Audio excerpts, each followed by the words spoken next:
Well, well, well.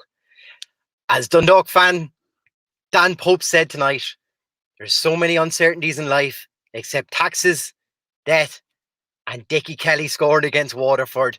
Well, it made for a hell of a night. Pingu's here with me tonight to go through the game. Pingu, how are you, pal? Good, yeah, delighted after that result. These are the podcasts we want to do, just upbeat, happy ones where we win. What Exactly. happens this season? I'm delighted we finally won a game and I'm able to get on and show my face. So it hasn't happened too often. I started to think I was the blink, but nah, look, it's a great result. I mean, this was the game you had to win. There was no qualms about it, and it looked towards the end like they were going to maybe snatch a draw out of it, but thankfully we seen it over the line, and just a brilliant result, isn't it? Yeah. And look, I think we've seen ourselves up our game against Shamrock Rovers, and there was we had that little patch, real purple patch where we played Sligo and that and Bows, and we got results from them all. And you're thinking we can really mix it up against these big lads, but when it came to teams in and around us, we didn't seem to be able to pull out a result. So to do it tonight when we most needed it, I think it was a welcome relief. Another big night in Oriel Park. Like you were probably a bit like myself, I assume, just watching it on the stream. But you could feel the atmosphere coming through, couldn't you? Yeah, I mean, look, after the first 3 minutes, you were just hoping you were going to be able to actually see the match. But no, it's you know what's good is it's been a crazy week for to be a Dundalk fan, as seems to be the case the last while, But at the end of it all, football took centre stage, and we got the win, and the team took the centre stage, and I think that's something that has to be remembered at the minute. While there's a lot going on behind the scenes, you have to continue that support of the first team and help them get over the line, and help keep us up. And it's just brilliant that we were able to do it. It's brilliant. As I said there, like those last 15 minutes, after Peter Cherry pulled off that worldy of a save, Mhm. um, we got a chance to go forward, and then it just looked, in my head, it was just like, these are going to score. They're going, like, at some point they're going to score, and just thank God that was pessimism on my part, and we were able to see the game out, because how many games this season has that been the case? Where we've come close to victory, and just at the death, it's been kind of snatched from us. So just to get the win, and I mean, it's been a long, long time since you've seen a crowd of that size at Oriel Park as well. Like you go pre-COVID, you go back to days probably 2018 when we won the league title, or 2019 I think it was when we won the league title. That's probably last time you've seen the back of the goal so packed, and Yeah. it's a great moment for supporters. I mean, we're going through the ringer, and we're going to get to a little bit later where everything that's happening off the field, but to be able to just see Dundalk win, regardless of performances, you take all that by the wayside. Right now, performances can be shocking as long as we get 3 points. I Yeah. think that's more, and to be able to give supporters that little bit of a lift at the end of the game, and you just hear the roar and you hear the shed singing throughout the game, like I mean, that's Dundalk, isn't it? That's Yeah. what we're hoping. That's what you expect all the time. But I think you could see, at the end of the match there, Vinny bringing everybody over to the shed and stuff like that. Like there was times where we were all saying, where's the players going to meet fans and everything at the end? But there's a real coming together right now, and you're hoping that's going to be the difference. I mean, I on the various podcasts this week, I heard it mentioned that if you're a first division team coming up, and if you're looking, who do you want to play in a playoff? They mentioned you'd want to play Dundalk. I'm telling you, in Oriel Park, nobody wants to go and play there. One, whether they just don't like the pitch or whatever, but that atmosphere is, it's intimidating. It would put many off their game. And like if you're playing that side of the shed and that noise is coming out, like you you you you'd be moving away from it fairly quickly if you're an opposition player. It would be intimidating, and I think that atmosphere created in Oriel Park is going to be the difference of us either staying away from that relegation playoff completely, or if something happened in the next 3 games and we ended up in it, that'll be the difference. I still think to get us through and stay in this league. Yeah, and I think you've got obviously two of the last three games now are in Oriel as well, and the Yeah, only away game is just up the M1. So Mhm. you'd expect for the last 3 games, supporters are going to be out in numbers for that there. But yeah, it's as I say, I'm delighted with the result. I think right before the goal, it was one of them, as you say. It could have been 8-4 to Dundalk tonight. Honestly, The yeah. amount of chances. And even with all those chances we had and the goals we could have scored or could have scored, it was such a pedestrian game for a large part, particularly in the Mm. first half. You know, It was like a chess match at times, wasn't it?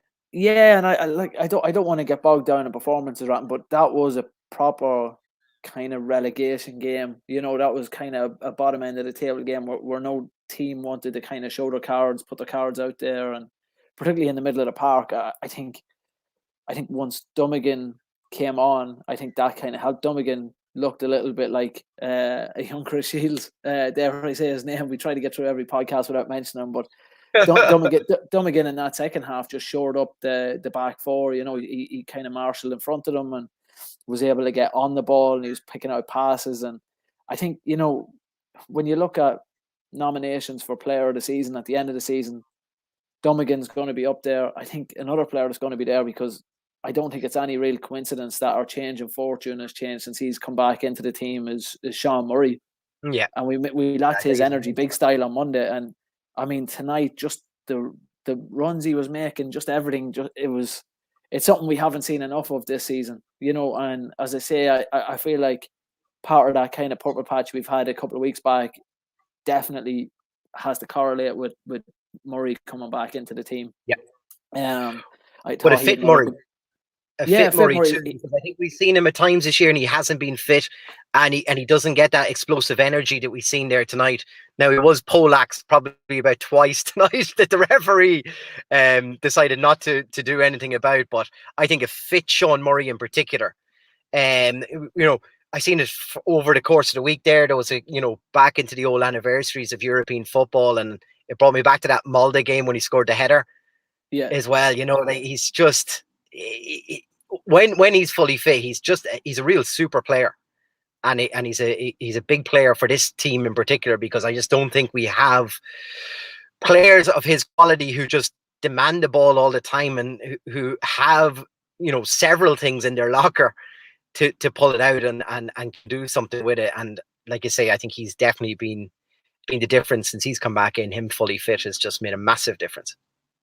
Yeah, and I think you've kind of hit the nail on the head. And as you know, we've been critical, and probably me more so than anybody else, been very critical this season of players not putting in effort or anything like that. And you just see that effort that he put in tonight. Like he was making 40, 50-yard sprints to get in the box at times, and even towards the end of the game, I think there was a ball passed out to him on the left hand side, like over by the dugout, and he flicked it over his head and ran onto himself, ran onto it himself and burst past everyone and nearly got through. And it's just little things like that there, make a big difference. And we talk about, just because Monday's still kind of fresh in the head, where everyone was saying, Dundalk just didn't look like they looked a little bit like they were going through the motions at times. Yeah. And tonight for a while we looked like that too. But when you have a midfielder that's willing to push on and join the attack in the way that he does, and making those runs, and not just going forward, but actually those recovery runs to get back and support as well when we're out of possession,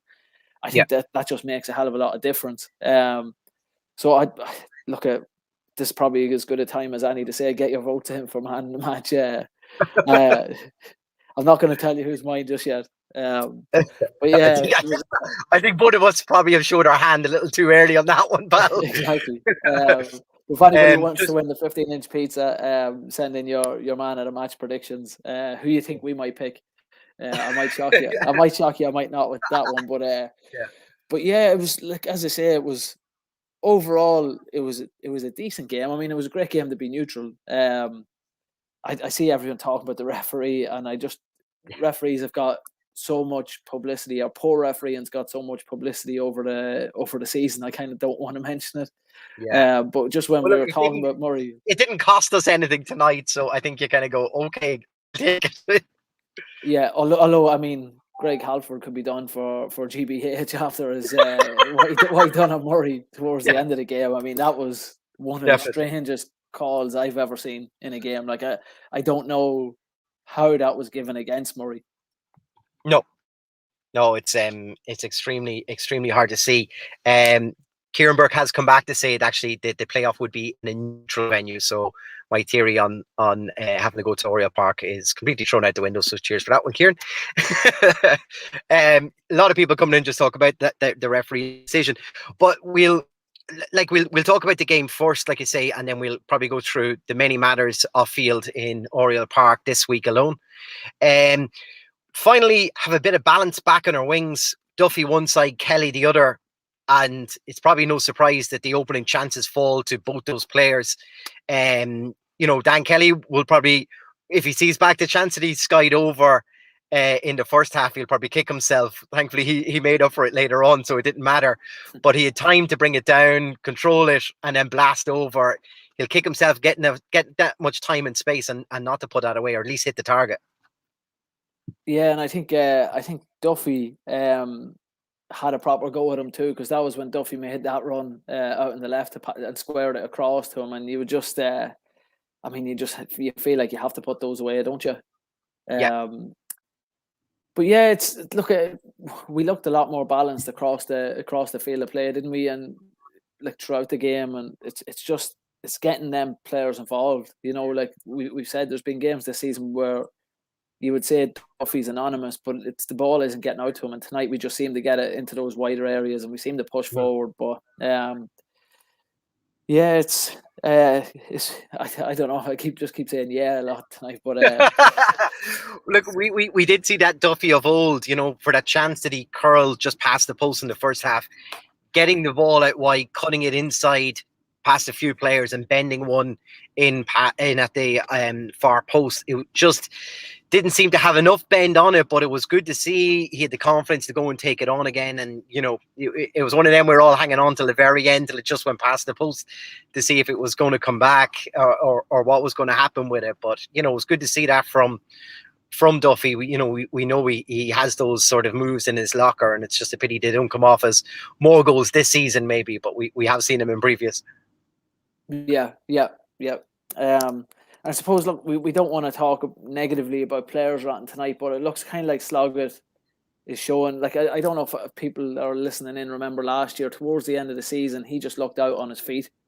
He obviously made a mistake. He made a mistake. I can't remember if it was Friday. I think it was last Friday for one of the goals, and then for the first goal. Yeah, and from the then throw in, yeah.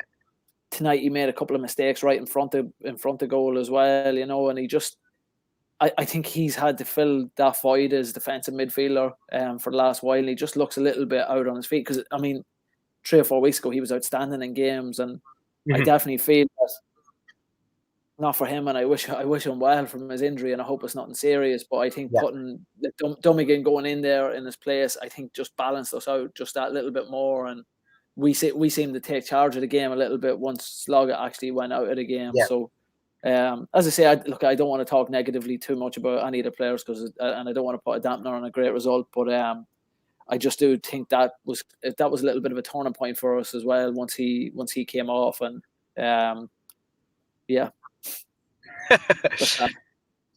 So many times though, Pingu, this year, just before half time, we're clock watching. I'm not too sure what goes through the players' minds, but we've been called out on conceding just before half time, just before full time, and the real sucker punch times to concede goals. But tonight, we were finally the team who scored and took that. It's a different conversation for Vinny at half time. We're buoyed up. They're going in the opposite direction to that, going, how are we behind on this? We're close enough in this game. It's a different game plan for them. They know they're going to have to be more expansive in the second half. But, for Dan Kelly, I'm glad he scored as well, coming back after injury and everything this year. For him, it's not been easy. It's his 7th goal against Waterford. They must be sick to death of him scoring goals against him. Yeah, and you know what? I think it's a better goal even than it looked on telly, because when you watch it back, the replay, the goalkeeper's actually made his kind of vision of the goal very small, the way the goalkeeper's running out. So he only has a tight little area to get to knock that ball past the goalie. So that was a great finish, like a really, really good finish. And he was probably had like Kelly was probably going from being the villain at halftime because he had so many chances, and so Yeah, many half chances to being the hero on the night, and I think he ran them ragged, didn't he, in the first half, really, when you look back on it. But yeah, that was, for me, it was a great finish. It was a great time to score because there was nothing in it in the first half between either team, really, and I think that knocked the wind out of the sails of Waterford a little bit because we were on top at the yeah, start of the second half too, but it looked very much like they were going to make life difficult for us. They probably were going to be the happier with the draw because they had to have a game in hand on us, of course, yeah, instead of chasing us. But I think they were just hoping they would have caught us on the break. So to get that goal, I think just they had to kind of open up a little bit more. And we probably hoped we would have got a couple more goals out of it, and we should have. But I mean, have to give full credit to the Waterford goalie. Don't we? He was second yeah, half. He was yeah, class. Second half, he was very, very good. yeah, absolutely. Paul Martin, I mean, people have just said already maybe he was man of the match tonight, and I think Darius was giving it to him on the comms tonight too. But even the start of the second half, he pulls off a fantastic double save, as well. That it's especially the second one from Hubin. It's point blank, like he knows very little about it. Some good saves from Murray as well. I think the only thing from Murray's performance tonight is he didn't score. I think he done everything else was absolutely perfect for him tonight. Just bar maybe a goal. Yeah, and I think he come up against probably any other goalkeeper tonight, and he probably does score. I think Martin was just like a man possessed. Like, I mean, both goalkeepers were brilliant tonight. Mhm. As I say, like we spoke a little bit earlier about Cherry's save and on the 73rd minute. But yeah, I just think that I think like Murray had a couple of chances too, and Martin just seemed equal to them, and Yeah. yeah, he was just he was a class apart, wasn't he? He was the difference between a 1-0 and an 8-4 win, Chris. Yeah, exactly. Exactly. Just as well we don't do a score prediction Yeah. anymore. That'd be way out. I see Flano. I think he was away for an operation. Did I hear? Uh, On the stream tonight, so he just woke up. Flano, we actually won a game in Oriel Park, and life is rosy again. So you Fla- can you can stay off your medication now. Everything's all right again. Flano, I think your meds are acting up because I just praised the players, so it hasn't been too much this week. Maybe that's why he's trying to figure out what's going on. He's like, I'm hallucinating now with his meds. um, so like when we think about it now, the result tonight, Pingu, like we'll have a look at the table later on, like we normally do, but it was one of those nights where we really needed to pull a result out too, because with Drogheda dropping points, with Finn Harps dropping points, if we didn't win tonight, it'd be another night we'd be saying that we never took full advantage of it. But we finally done that tonight, and it's a psychological thing more than anything, isn't it? Especially with the Drogs match coming up. There's a point now between us. Yeah, and I think you look at everything else that's going on that we're going to talk about later, and a loss or even a draw tonight, and the hostility you're going to get on top, like going into the team. As I said, the biggest thing for me is the supporters are backing the players and backing Vinny on the pitch. Mhm. And that's what's needed right now, So getting those 3 points just means that there's a little bit of momentum that was lost over the last week or so. Are going back into the team now, going up to draw the game on Thursday. But I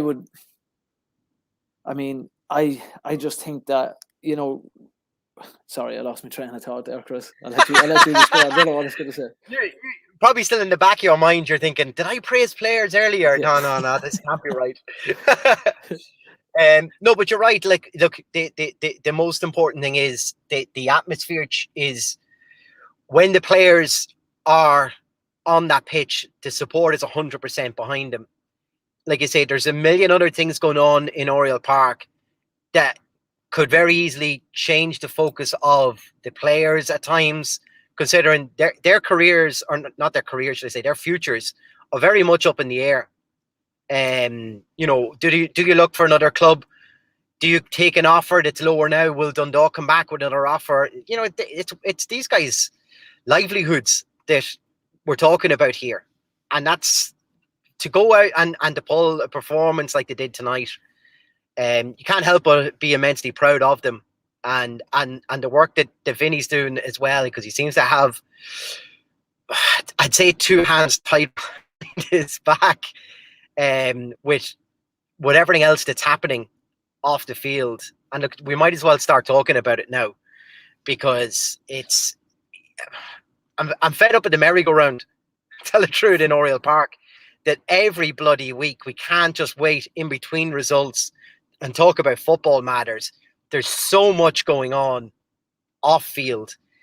Um, what do we take first? Do you want to talk about the Shedside Army today in I relation to this suppose, game, or do you want to talk about Takeover? I'll let you pick first.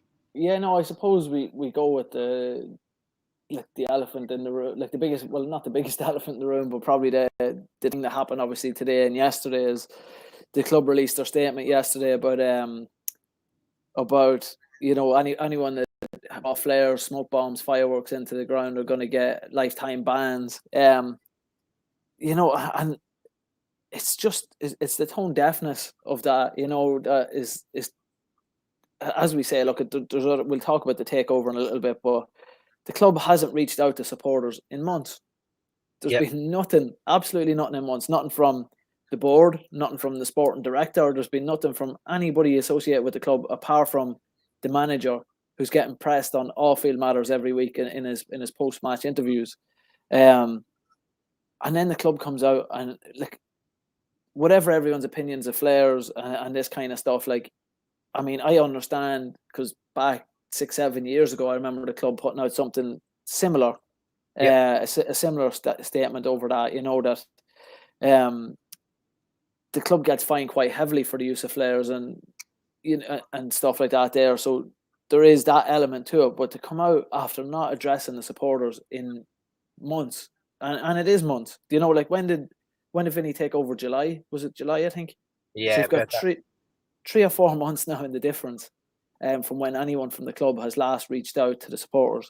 And the first thing they can say when they finally do is, if anyone's caught with flares, you get a lifetime ban. On top of that, you have the situation today, and Chris, you could talk about this now in a second, where the Shedside Army lads, who've been for as long as the time, like, I haven't been involved in the club in almost 10 years, and going back 12-13 years ago when I was first involved in it, they've been painting underneath since the YDC was built. They've been painting underneath the YDC They've always and used the car park for it. getting their banners and all set up. And by all accounts today, they were not notified by the club, but all their stuff is now gone, has been removed. And this is probably 2 or 3 weeks after they were given, like, they raised money for flags and banners and things like that there. And that's their property, and I understand the club is letting them use that facility, but you should have the decency to contact them and tell them you're going to remove these kind of things. So yeah, I'll let you, Chris, kind of go over a little bit of the statement that they released today. Yeah, look, before I do that, like, I mean, I think it's awful sad. I mean, I remember when Aaron Lawless was still there and the fans were coming back, there was a lot of consultation between the Shed lads and the club at that stage, when Aaron was in the role of stadium manager.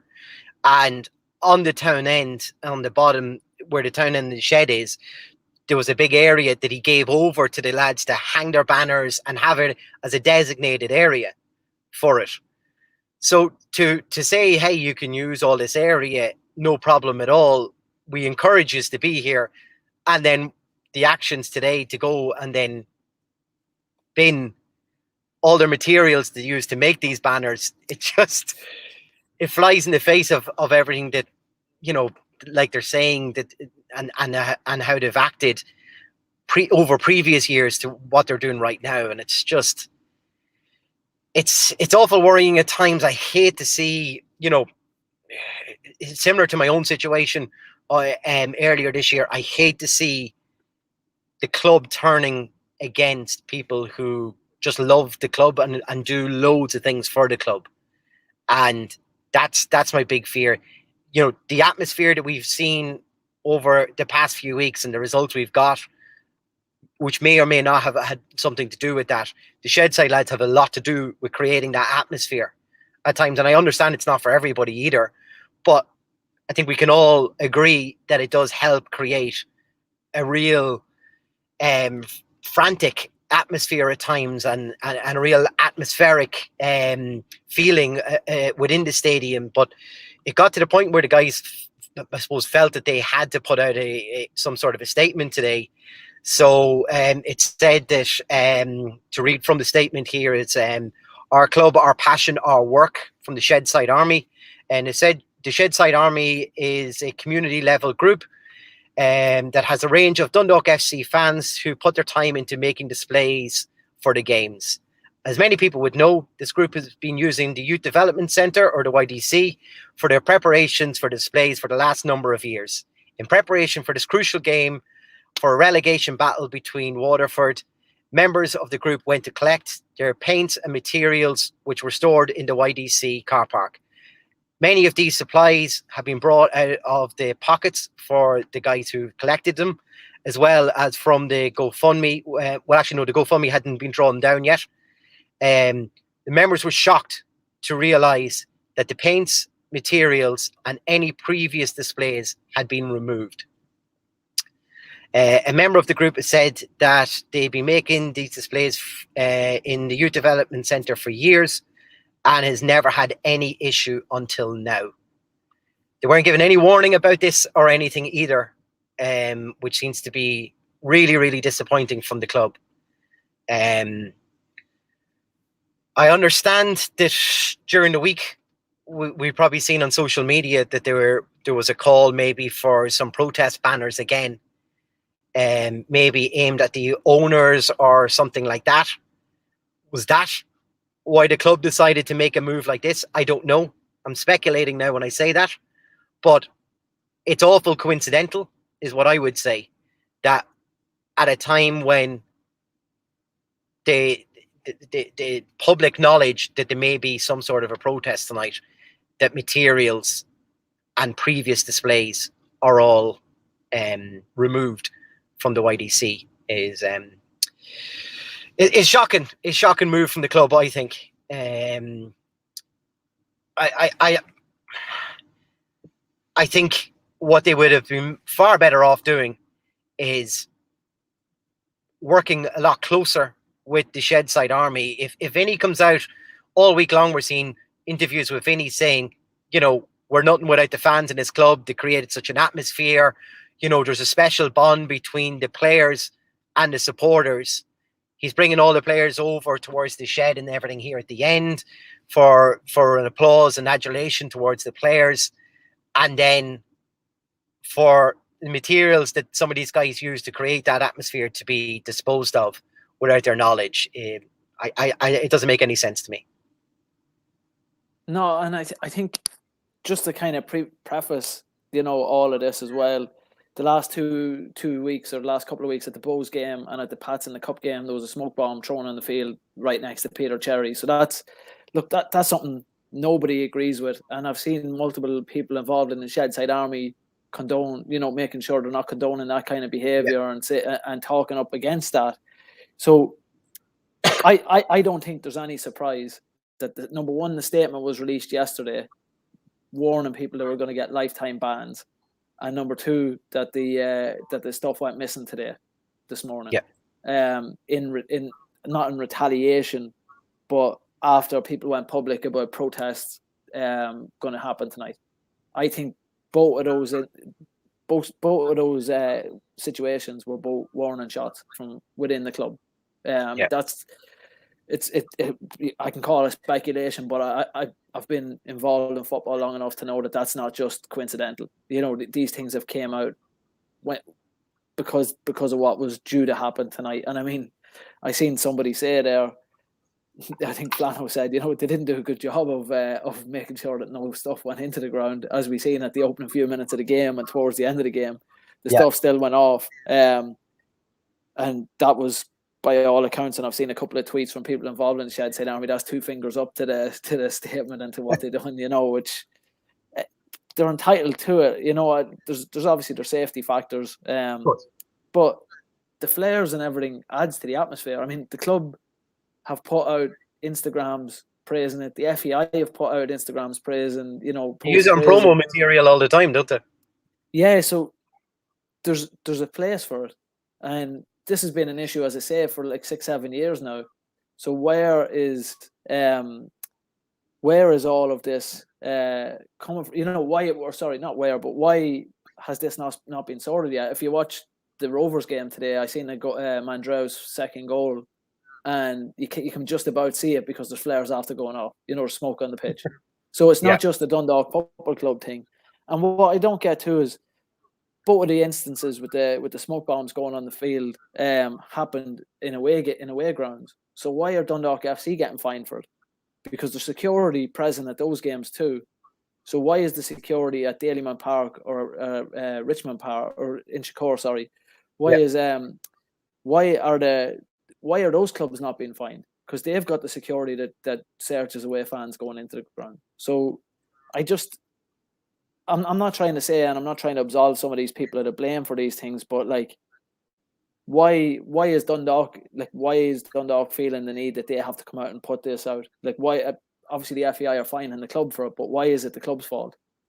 Well, as I say, going back to the original point, sorry, Chris, I do think this is definitely not just a coincidence that both of those situations came out tonight. And I just see when you were going through the statement, Mike Tracy's put up a tweet, said good win tonight and tyrannical behaviour towards the Shedside Army today, which, I mean, that sums up if Mike, who I know he's not involved or he's indirectly involved in the club right now. I know he's not full time or he has no real involvement in the club, but if he doesn't know something like that is going out or something like that is happening, this is stuff that is obviously happening locally.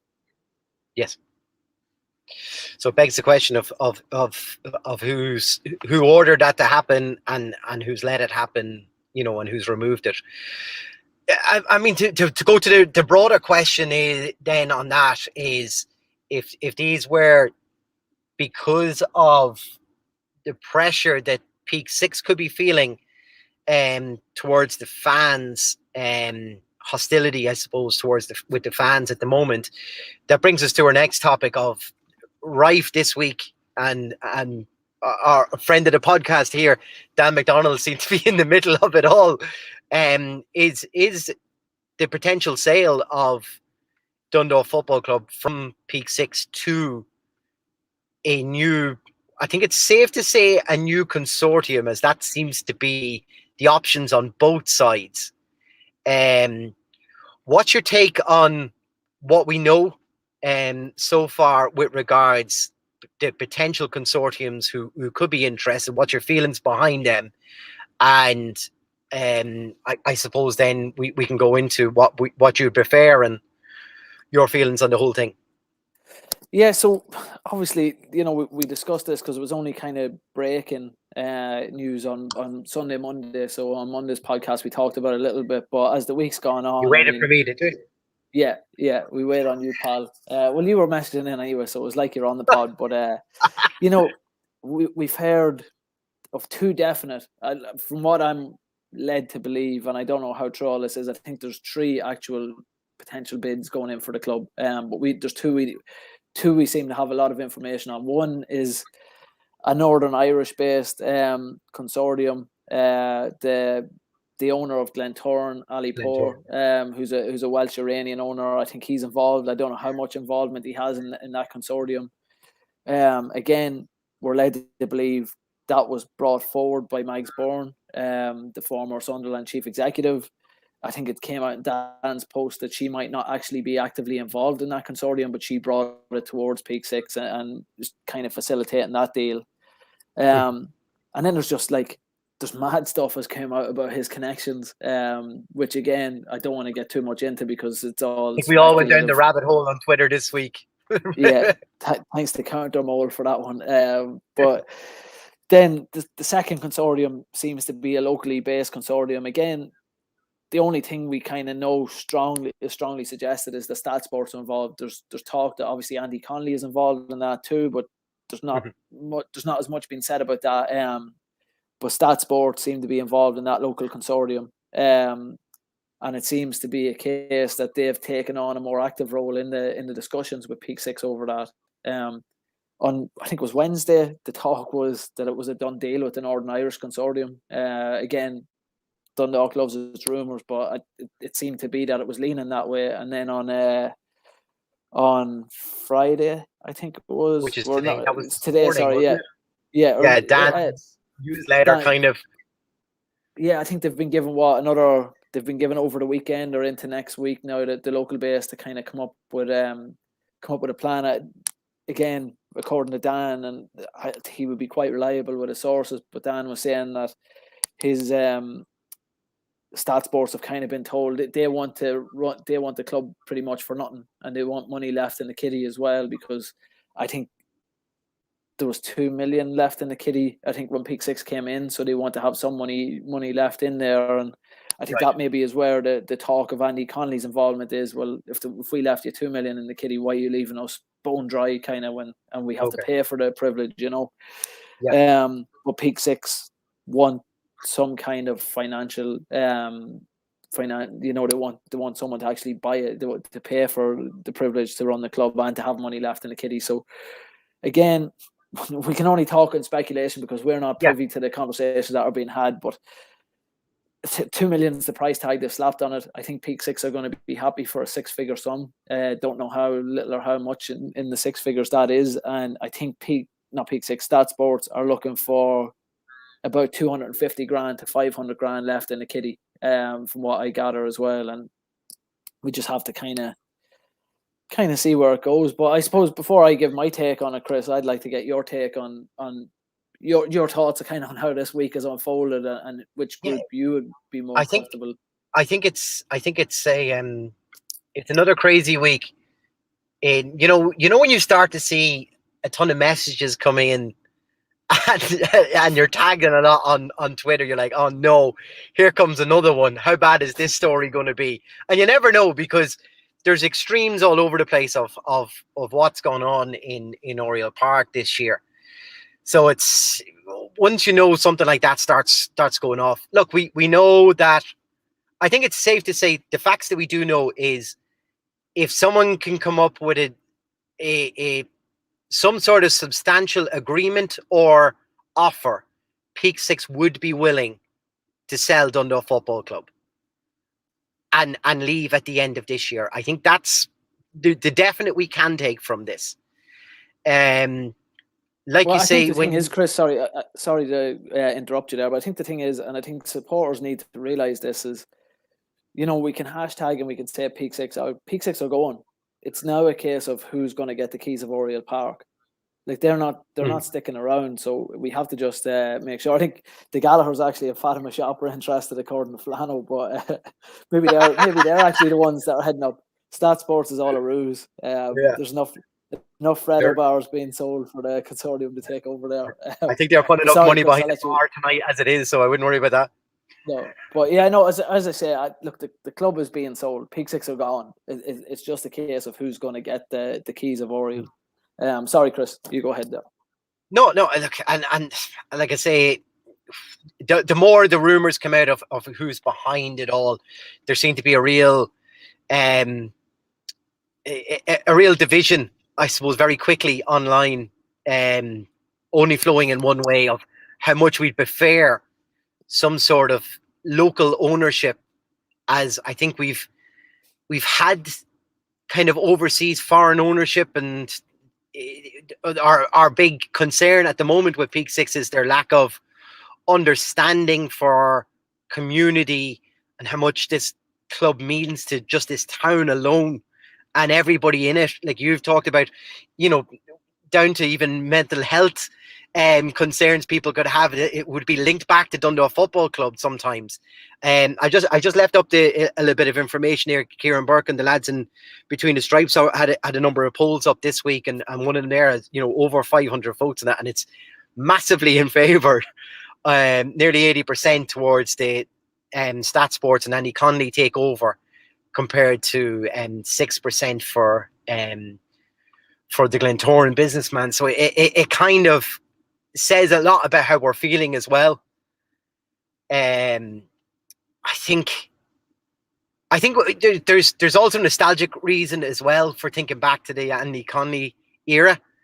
As it was so successful, you're thinking two local businessmen running it, and the number of local volunteers and individuals involved around the club was a good vibe, good feeling around the town. Then they were doing, kit deals and everything at the time with CX Plus, another local company with horseware, and there was local people employed there. Fice as a main sponsor.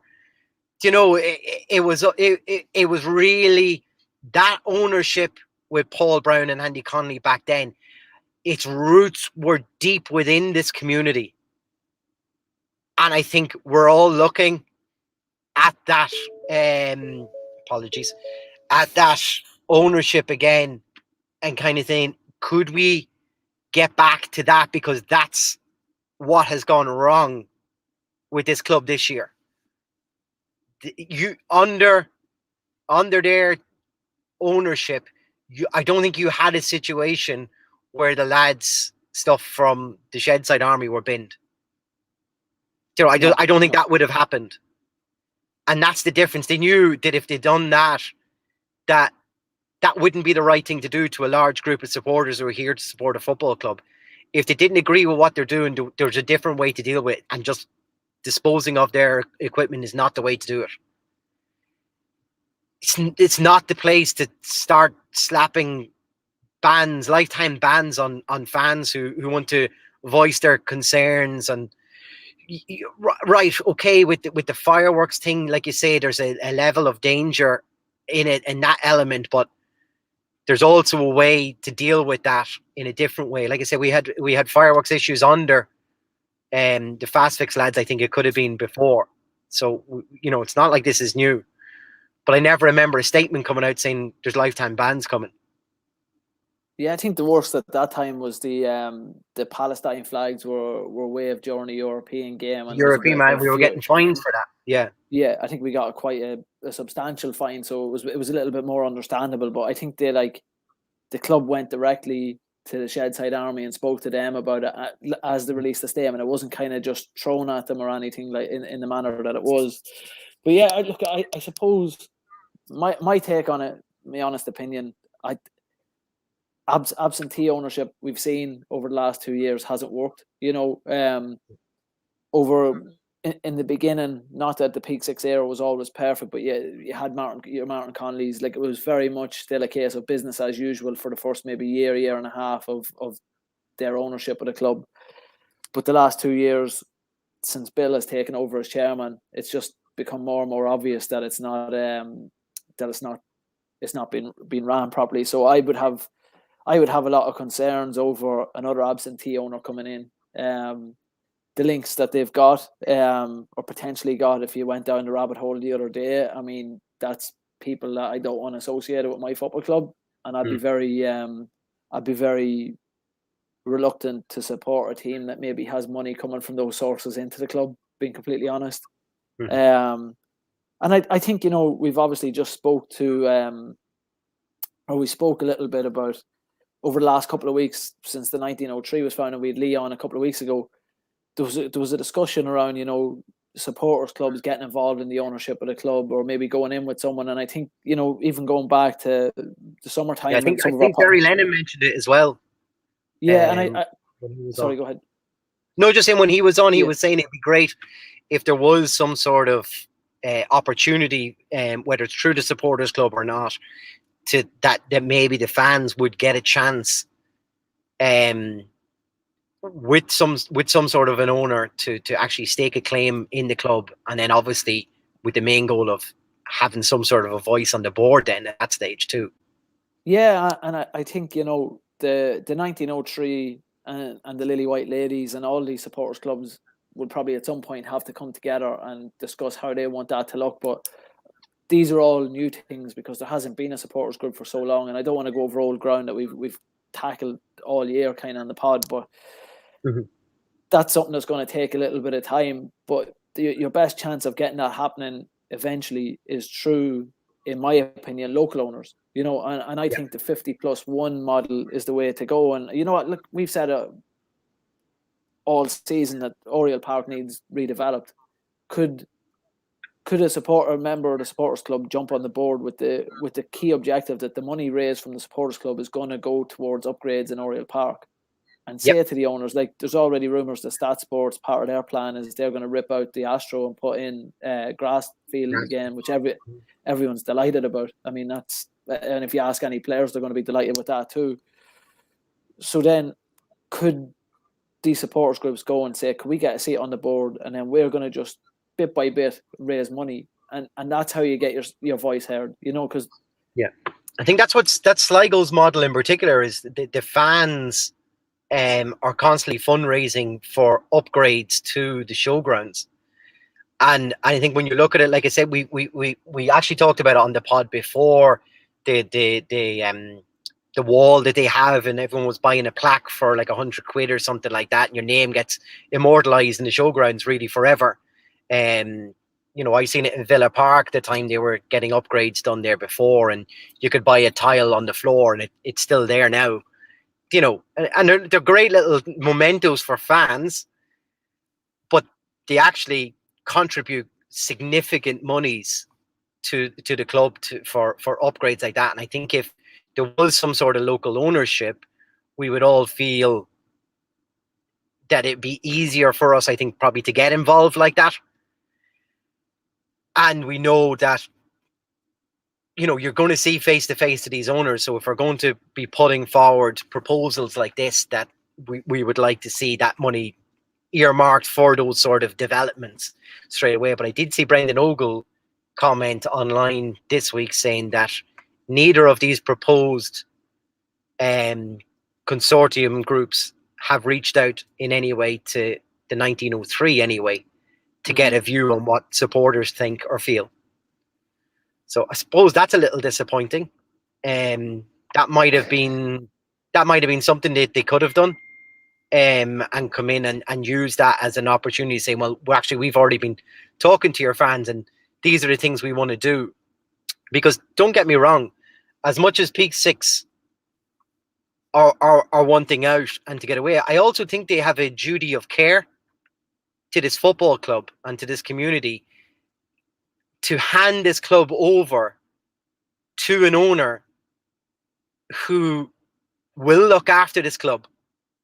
And you can't just hand it to somebody because it's the best, it's the highest bid that they're going to get, and it's money in their pockets. You have to think about the longevity of this club. And that might not be in their financial interest and what they want, but I'd like to think that somewhere in their conscience, they'll have that thought of, when we hand this over, is this the best person to really look after Dundalk Football Club? And that's what we need right now. More than anything is some owners who care enough for Dundalk Football Club, because I think right now Peak Six probably don't care about us, and that's why we're seeing these things like what happened to the Shedside Army happen. Yeah, and look, I just to go back to your first point on the 1903, I've heard nothing from either consortium. I think probably legally they can't, they can't show their cards, or they can't show this is who we are or anything like that there, while negotiations are ongoing. But I could say with a great high degree of certainty that the local consortium is talking to supporters off the cuff. Maybe not necessarily the supporters group, but it wouldn't surprise me if there's conversations been had to get a feel for what's going on, over the last last week or so anyway. But yeah, I agree wholeheartedly. I think Peak Six have a great duty of care for what's to come going forward, with the sale. And for them, they've just obviously bought a minority stake in Wolverhampton Wanderers in the Premier League, and looking at that, I see two options, right? So I see it where this northern group, who supporters right now the more we're learning about them, the more we're like, we don't really want them to take over the club. Yeah. They're offering more money by all accounts. And again, just going, it's speculation again, but they're offering more money than the local consortium is for the club. So Peak Six have that option where they can get more money and not get great PR, or they can go with a local group and take a financial hit, but then it's better PR for them because it's like, right, we've messed up, but we're leaving it in capable hands. You know, we're leaving it in the hands of people that we believe have the best interest of Dundalk Football Club at heart. You know, and that has to play into it when you've taken on a stake in Monaco, who's one of the top. Like, I know it's Monaco ladies, but it's one of the top clubs in Europe, in France and in Europe. But you've got that, and then you've got the minority stake in Wolves. Like, they have to try and make themselves look somewhat good. And Dundalk might not be big fry, but Dundalk's coming from. In the last 5 years, we've spent 2 seasons in the Europa League group stages. We've won the league. I know the last 2 years we haven't. In the last 5 years, I think we've won it twice in the last 5 years, won cups.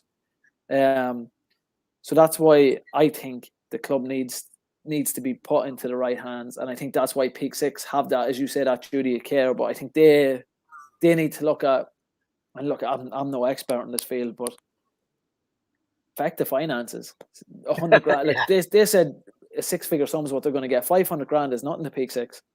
Like, this is a $1 billion company, so they should be looking at what's the best PR for them. And in my opinion, it's the local consortium, and that's if the people involved are those who've been muted, like Stat Sports and Andy Connolly, and that they're the people that I want to take over the club, because you've got in Andy Connolly, you've got someone that has done it once, so he knows what it takes to run a League of Ireland club. And you've got Stat Sports, who, you know, they're another $1 billion industry, you know, or they're in a $1 billion industry in the GPS, but they've got connections going out their eyeballs, you know, in football, globally. So that hopefully can only be a good thing for the club too. So yeah, that's, look, at in a nutshell, a long-winded way, but I would hope common sense will prevail, and I feel like if the deal was done with the Northern Group over the last few days, and now they're saying to the local owners, you've got a week to come up with a better proposal for us, I feel like maybe, and I could be reading too much into it, but maybe they're just starting to swing the other way. Hopefully. Well, look, we said we'd only just pop on for a short one tonight, and we're flying here. Can I just get your man of the match then tonight, Pingu? No, I'm conflicted. No, I'm going to go with Murray, because I just thought he was brilliant tonight. I feel bad for Dummigan because I'd like to give it to him, but I just think Murray was a different class today. Yeah, I go for Murray as well. I think we showed our hand early with that one. Quick scan through, there was plenty for Cherry, plenty for actually a couple of different players here tonight again. So that's good, always good to see. One for Murray. Let's go, Stephen McAvoy. You happy enough? Perfect. Yeah. Yeah, Stephen McAvoy is the winner of our Tony's Pizzeria 15-inch pizza tonight. So make sure you do tag us in on that. Look, I think that's probably it for tonight for ourselves. We'll be back whenever the next game is. I think there was a heap of fixture changes, so I'll be damned if I can remember when everything is anymore. Thursday. Is that the Drugs match? Yeah. Yeah. So look, we'll be back when that's there. I think people are devastated that Peter Cherry probably didn't get this nod tonight for a couple of fantastic saves. But look, that's the way it is. I think for Murray's energy and everything else in particular, yeah, bang on. Look, Pingu, thanks so much for tonight. Thanks everybody for all their comments. As I say, we'll be back again fairly soon after the next match. Until then, give us back our club to the locals.